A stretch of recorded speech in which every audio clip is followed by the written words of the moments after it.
The moment was unexpected. Unexpected. Karoline broke into tears. A huge announcement about her husband was just the weight of her words. It was everything leading up to this moment. Just 4 days after giving birth, she had returned to one of the most demanding jobs in politics. Now she had to balance motherhood with the pressures of being the youngest White House press secretary in history. With raw emotions, she was revealing something about her husband that no one saw coming, and as the details unfolded, one phrase captured everyone's attention. "This is terrible." It hinted that this was bigger than anyone imagined. Few could have predicted that Karoline Leavitt's meteoric rise would one day lead to a deeply personal and emotional revelation about her husband. At just 27 years old, she shattered expectations and political norms. She stepped into a role historically reserved for seasoned veterans as the youngest White House press secretary in American history. She didn't just take on the job, she redefined it. From the moment she stood behind the podium, it was clear that she wasn't going to follow in the footsteps of her predecessors, unlike those before her who often played defense against the press. It arrived with an offensive strategy. She was unafraid to confront reporters, call out media bias, and set her own rules of engagement. Her first briefing lasted 47 minutes, longer than most opening briefings things, and it wasn't just a display of confidence, it was a declaration of intent. She wasn't there to be a figurehead, she was there to take control.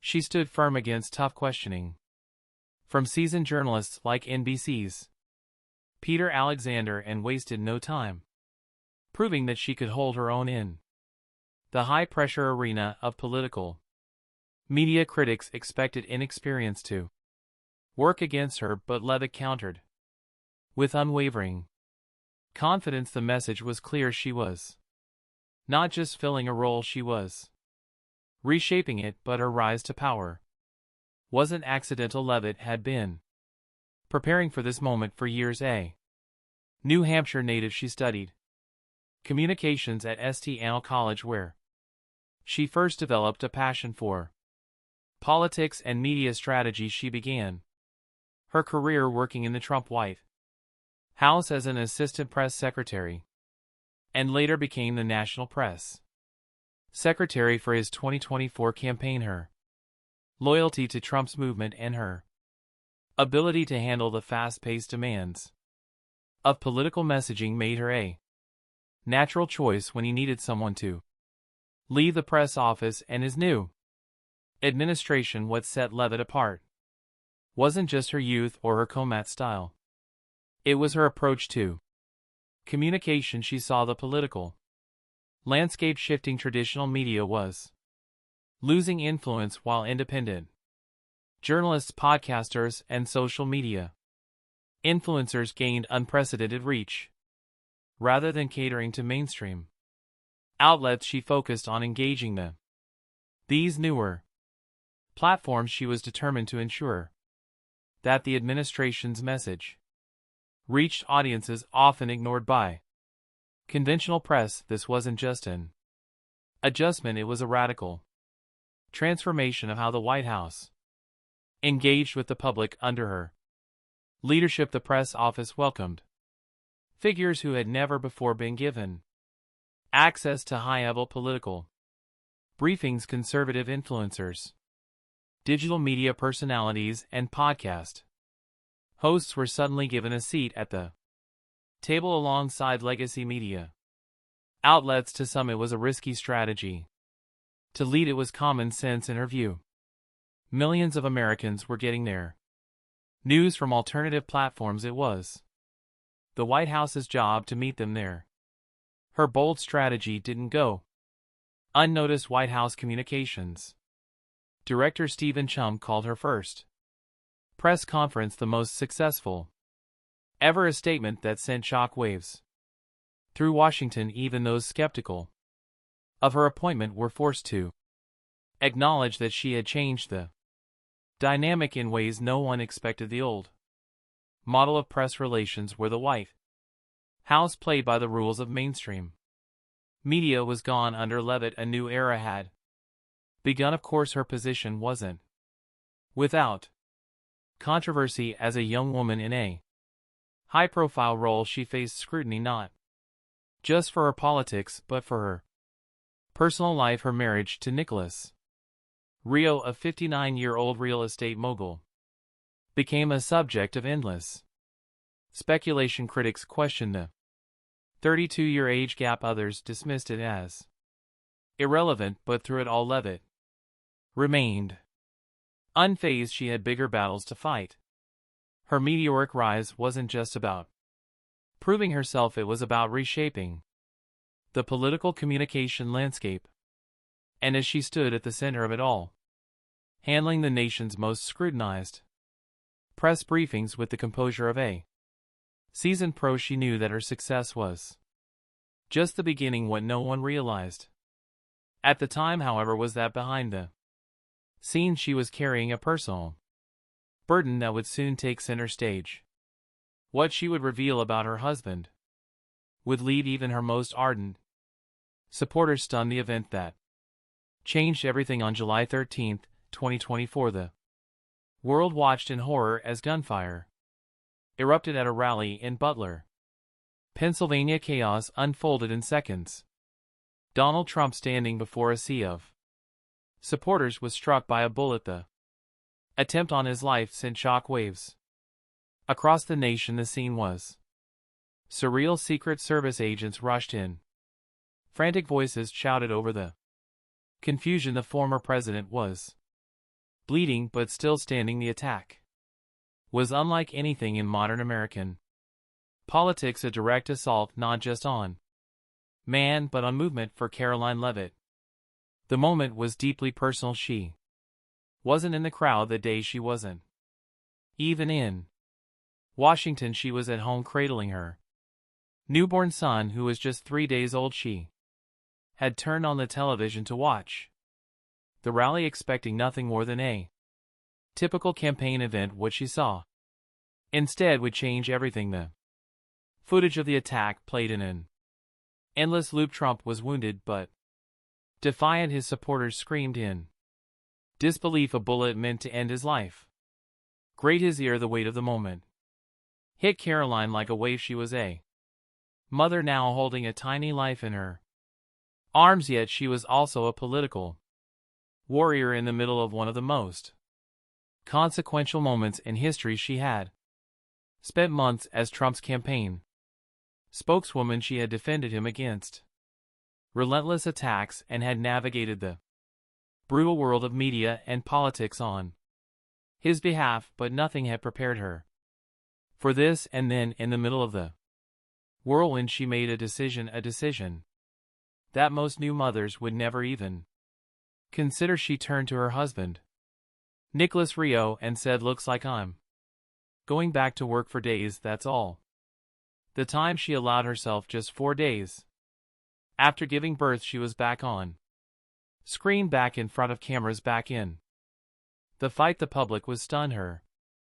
body was still healing and her son was barely a week old, but for Leavitt there was no choice. The president literally put his life on the line to win this election. She later explained, "The least I could do is get back to work quickly." The decision wasn't just about loyalty, it was about responsibility. In her mind, Trump's survival wasn't just a political event.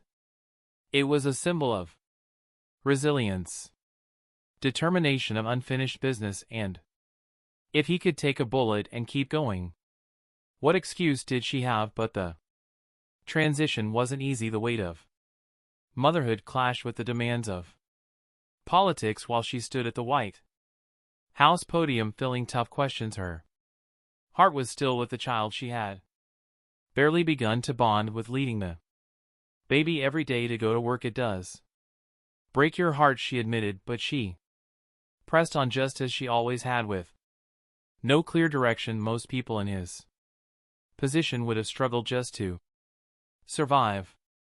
But for Rio, failure was never an option.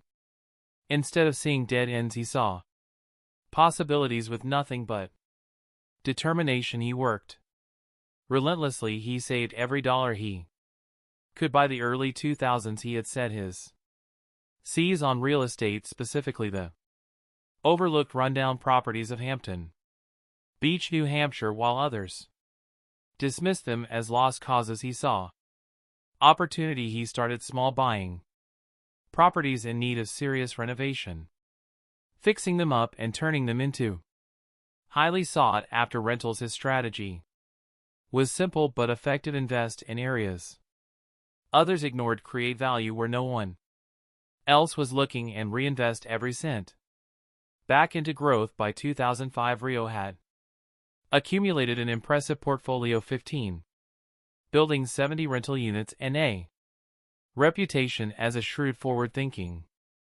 investor. It didn't take long for his real estate empire to expand beyond Hampton Beach. His company, Rio Enterprises LLC, grew rapidly. He acquired properties across New England, but his approach remained the same: target undervalue properties, transform them into high-demand assets, and never overextend. By the time most people learned his name, he was already a multimillionaire. But Rio's influence wasn't just financial. His properties became gathering places for political events, particularly within conservative circles. He wasn't just buying and selling buildings, he was shaping spaces where movements took root. One of his properties became a host venue for women for Trump gatherings, a crucial initiative that mobilized female voters and strengthened the conservative base. Unlike most real estate moguls, Rio wasn't just a businessman, he was a quiet force in the political world, ensuring that his success had a broader impact. Despite his growing fortune, he never sought recognition. Unlike other wealthy figures who flaunted their success, Rio stayed deliberately low profile. He never gave interviews, rarely appeared in photographs, and avoided social media entirely. For him, success wasn't about attention, it was about results. His influence extended far beyond business. It touched the conservative movement in ways most people never realized. But as much as Rio kept himself out of the public eye, his marriage to Karoline Leavitt inevitably pulled him into the conversation. The age gap between them became a subject of endless speculation. Critics attempted to frame their relationship as transactional. What they failed to understand was the foundation of mutual respect and shared values that made their partnership work. While Leavitt took on one of the most high-press roles in American politics, Rio ensured that their home life remained stable. When their son, Nicholas Robert, was born, he didn't hesitate to take a step back from his business to support his wife's demanding career. For a man who had built an empire from nothing, shifting priorities wasn't a sacrifice, it was a testament to his unwavering commitment to his family. And yet, despite his efforts to remain behind the scenes, Rio's name was about to take center stage when Karoline Leavitt broke into tears and revealed a huge announcement about her husband. It wasn't just about their personal life, it was about the sacrifices he had made, the role he had played, and the truth about the man the world thought they knew. What she disclosed left inside her stunned. It proved that Rio's quiet influence was far greater than anyone had imagined. For weeks, speculation had been swirling. Karoline Leavitt had been balancing a newborn and all-consuming career and the weight of relentless scrutiny. Yet, despite the pressure, she had never wavered. She had returned to work just 4 days after giving birth, a decision that stunned the public. But something had changed. Her usual composure, her sharp focus, her unwavering presence behind the podium, it all seemed Different than in a moment that caught even the most hardened reporters off guard. She broke down in tears. The room fell silent as Leavitt paused and gathered herself. The cameras captured her unfiltered emotion, raw, undeniable. Then she spoke. I've been asked many times how I've managed to balance this job, being a new mom, and everything that's come with it. She began. The truth is, I couldn't have done any of this without my husband. It was a rare glimpse behind the carefully controlled public image she had maintained until that moment. Nicholas Rio had been a shadow figure, an influential businessman, a devoted father, but someone who had largely stayed out of the political fray. Now Lev was making it clear just how much he had sacrificed to support her meteoric ride. She revealed that in the months leading up to the birth of their son, Rio had made a decision few knew about. He had deliberately stepped back from his real estate empire. He adjusted his schedule and shifted responsibilities within his company to ensure that their family wouldn't fall apart under the strain of her career. When I told Nicholas the first wanted to return to work as soon as possible, he didn't hesitate. She said. He just said, we'll figure it out, and he did, leading the baby every day to go to work. It breaks your heart, Leavitt admitted. I've told my husband so many times this is terrible. I feel terrible for leaving him. But knowing that he's with his father, knowing that Nicholas is there every step of the way, makes it possible for me to do this job. Her words painted a picture of a man whose power and influence weren't just measured in business success, but in a way he had willingly reshaped his life for the woman he loved. In a political world where traditional roles often dominate, Rio had quietly redefined what support looked like. Their balancing act was methodical and intentional. Every morning was a careful orchestration of responsibilities: press briefings, policy meetings, phone calls with world leaders, all while making sure their son's needs were met. Rio ensured that no matter how chaotic Leavitt's schedule became, she never had to worry about Nico's well-being, even as he ran his business from a dist, delegating decisions and restructuring operations. His priority remained at home. It was a stunning admission, one that left the press corps momentarily speechless. The image of power couples in Washington had always followed a predictable pattern: ambition often clashing with personal life, one partner's career taking precedence over the others. But Leavitt and Rio had rewritten the rules. Her tears weren't just a sign of exhaustion or pressure.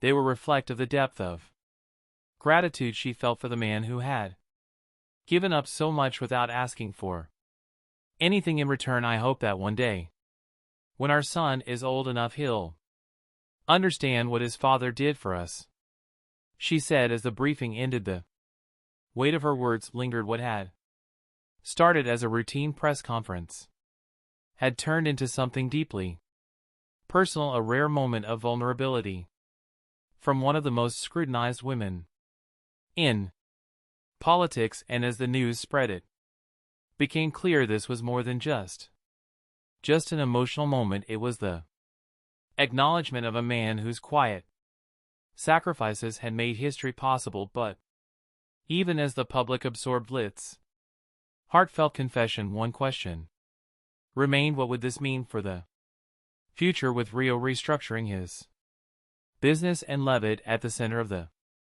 political world? What came next for this unlikely power couple? The answer would surprise everyone. Karoline Leavitt's emotional revelation about her husband wasn't just a personal confession. It was a moment that redefined the conversation about power, sacrifice, and ambition in modern politics. Leavitt and Nicholas Rio had rewritten the script. Their story wasn't one of competition, rather it was one of deliberate strategic balance, and it forced the political world to rethink what it truly means to support a partner. In power, the media is always eager for controversy. They dissected her every move. Was she setting an impossible standard for working mothers? Was she sacrificing too much in the name of political loyalty? These were the questions circulating in headlines, online forums, and political talk shows. Her work ethic didn't go unnoticed, though her supporters hailed her as an example of resilience, a woman who refused to let anything slow her down. To them, she embodied the very spirit of America, tough, unwavering, and unafraid to break norms. Her detractors, however, saw something different. To them, she was a symbol of a political machine that demanded too much from its people, one that prioritized optics over reality. Yet through it all, Leavitt remained focused. She wasn't trying to be an icon for working mothers or a feminist trailblazer. She was simply doing what she believed in, and in that unwavering determination she cemented herself as one of the most compelling figures in Trump's White House.